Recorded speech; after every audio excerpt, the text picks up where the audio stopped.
Hello everyone. Today I will read The Boy Who Broke the Bank by Ruskin Bond.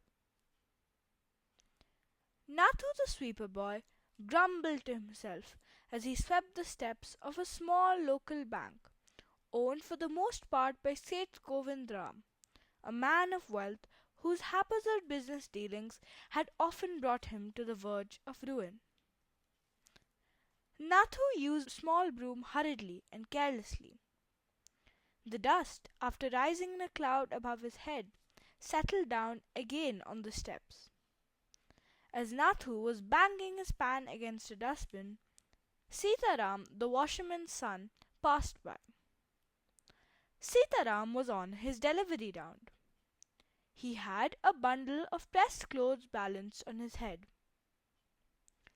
"Don't raise such a dust," he called out to Nathu. "Are you annoyed because they are still refusing to pay you another 5 rupees a month?" "I don't want to talk about it," complained the sweeper boy. "I haven't even received my regular pay. And this is the end of the month. Soon 2 months' pay will be due. Who would think this was a bank, holding up a poor man's salary? As soon as I get my money, I'm off. Not another week will I work in the place." And Nathu banged his pan against the dustbin 2 or 3 times more, just to emphasize his point and give himself confidence. "Well, I wish you luck," said Sitaram. "I'll be on the lookout for a new job for you." And he plodded barefoot along the road, the big bundle of clothes hiding most of his head and shoulders. At the fourth house he visited, delivering the washing, Sitaram overheard the woman of the house saying how difficult it was to get someone to sweep the courtyard. Tying up his bundle, Sitaram said, "I know a sweeper boy who's looking for work. He might be able to work for you from next month. He's at Seth Govindram's bank just now, but they're not giving him his pay, and he wants to leave." "Oh, is that so?" said Mrs. Prakash. "And why aren't they paying him?" "They must be short of money," said Sitaram with a shrug. Mrs. Prakash laughed. "Well, tell him to come and see me when he's free." Sitaram, glad that he had been of some service both to a friend and to a customer, hoisted his bag on his shoulders and went on his way. Mrs. Prakash had to do some shopping. She gave instructions to her maidservant with regard to the baby and told the cook what she wanted for lunch.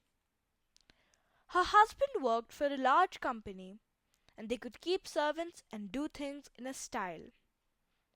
Having given her orders, she set out for the bazaar to make her customary tour of the clothes shops. A large shady tamarind tree grew near the clock tower, and it was here that Mrs. Prakash found her friend, Mrs. Bhushan, sheltering from the heat. Mrs. Bhushan was fanning herself with a large peacock's feather. She complained that the summer was the hottest in the history of the town. She then showed Mrs. Prakash a sample of the cloth she was going to buy, and for 5 minutes they discussed its shade, texture, and design. When they had exhausted the subject, Mrs. Prakash said, "Do you know, my dear, Seth Govindram's bank can't even pay its employees. Only this morning I heard a complaint from their sweeper boy, who hasn't received his pay for 2 months." "It's disgraceful!" exclaimed Mrs. Bhushan. "If they can't pay their sweeper, they must be in a bad way. None of the others can be getting paid either."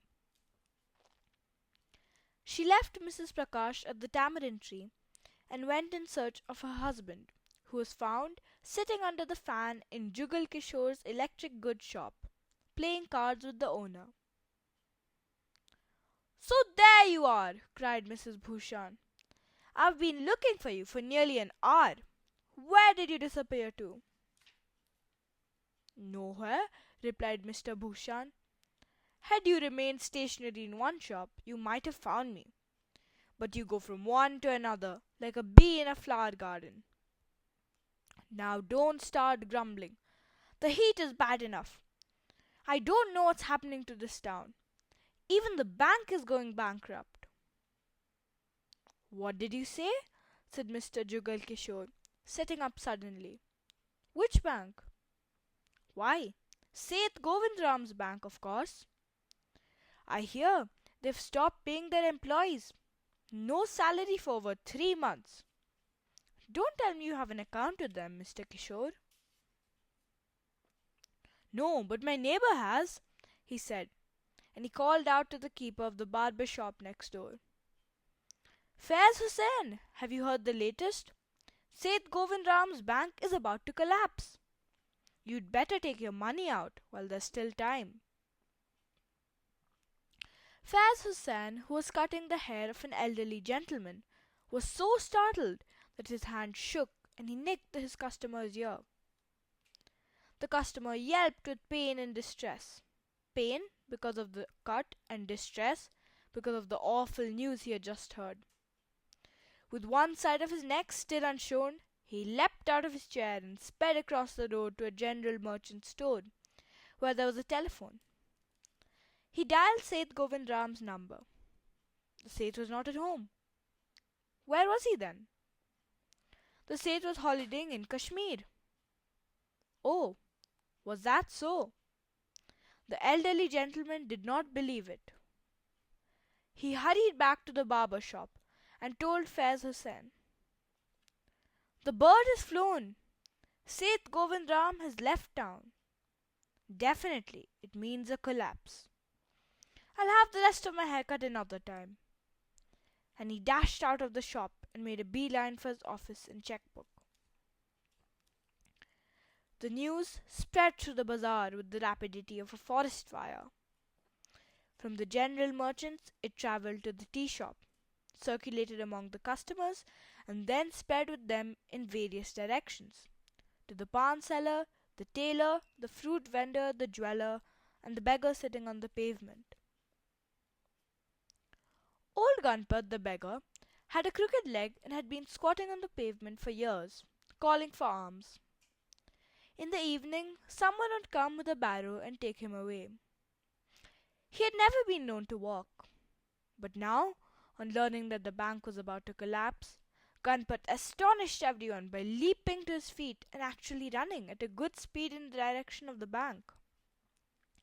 It soon became known that he had well over 1,000 rupees in savings. Men stood in groups at street corners, discussing the situation. There hadn't been so much excitement since India last won a test match. The small town in the foothills seldom had a crisis, never had floods or earthquakes or droughts. And so, the imminent crash of the local bank set everyone talking and speculating and rushing about in a frenzy. Some boasted of their far-sightedness, congratulating themselves on have taken money out of their bank or never putting it in. Others speculated on the reasons for the crash, putting it all down to Seth Govindram's pleasure-loving ways. "The Seth had fled the state," said one. "He had fled the country," said another. "He had a South American passport," said a third. Others insisted that he was hiding somewhere in the town. And there was a rumour that he had hanged himself from the tamarind tree, where he had been found that morning by the sweeper boy. Someone who had a relative working as a clerk in the bank decided to phone him and get the facts. "I don't know anything about it," said the clerk, "except that half the town is here trying to take their money out. Everyone seems to have gone mad. There's a rumour that none of you have been paid." "Well, all the clerks have had their salaries. We wouldn't be working otherwise. It may be that some of the part-time workers are getting paid late, but that isn't due to a shortage of money, only a few hundred rupees. It's just that the clerk who looks after their payments is on sick leave. You don't expect me to do his work, do you? and he put the telephone down. By afternoon, the bank had gone through all its ready money, and the harassed manager was helpless.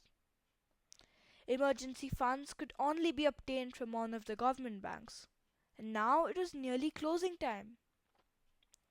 He wasn't sure he could persuade the crowd outside to wait until the following morning.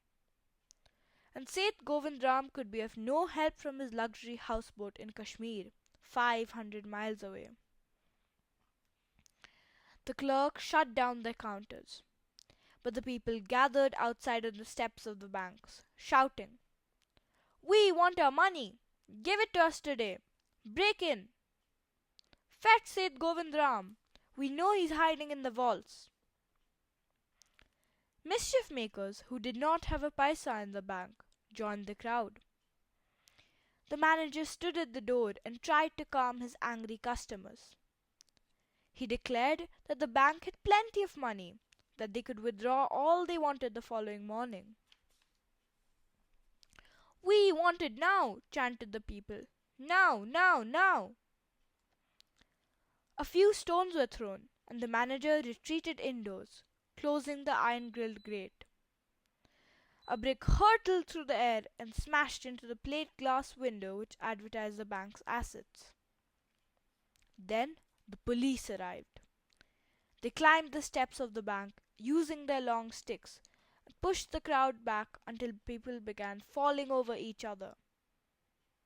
Gradually everyone dispersed, shouting that they would be back in the morning. Nathu arrived next morning to sweep the steps of the bank. He saw the refuse and the broken glass and the stones cluttering up the steps. Raising his hand in horror, he cried, "Gundas! Hooligans! May they suffer from 1,000 ills! It was bad enough being paid irregularly. Now I must suffer an increase of work." He smote the steps with his broom, scattering the refuse. "Good morning, Nathu," said Sitaram, the washerman's son, getting down from his bicycle. "Are you ready to take up a new job from the first of next month?" "You'll have to, I suppose, now that the bank is closing." "What did you say?" said Nathu. "Haven't you heard? The bank's gone bankrupt. You'd better hang around until the others arrive, and then start demanding your money too. You'll be lucky if you get it." He waved cheerfully and pedalled away on his bicycle. Nathu went back to sweeping the steps, muttering to himself. When he had finished, he sat down on the bottom step to await the arrival of the manager. He was determined to get his pay. "Who would have thought the bank would collapse?" he said to himself, and looked thoughtfully across the street. "I wonder how it could have happened.